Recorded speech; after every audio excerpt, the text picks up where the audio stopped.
Hi everyone, I'm Rylee from Echidna Sewing. In this video, I'm going to show you how to select a stitch on our NV50S. Before you can select a stitch, make sure that your machine is on. Then on the right, underneath the LCD screen, you have a list of stitches with a corresponding numerical value. Underneath that, you have your dial. You can move this dial back and forth to change your stitch. For example, if I want to select a zigzag stitch, I'll find the one I want, which is 7. Then all I need to do is turn this dial until that number 7 pops up on this screen here.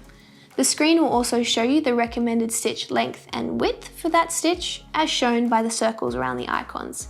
The screen will also show you the recommended foot for that stitch. And that's how you select a stitch on your NV50S.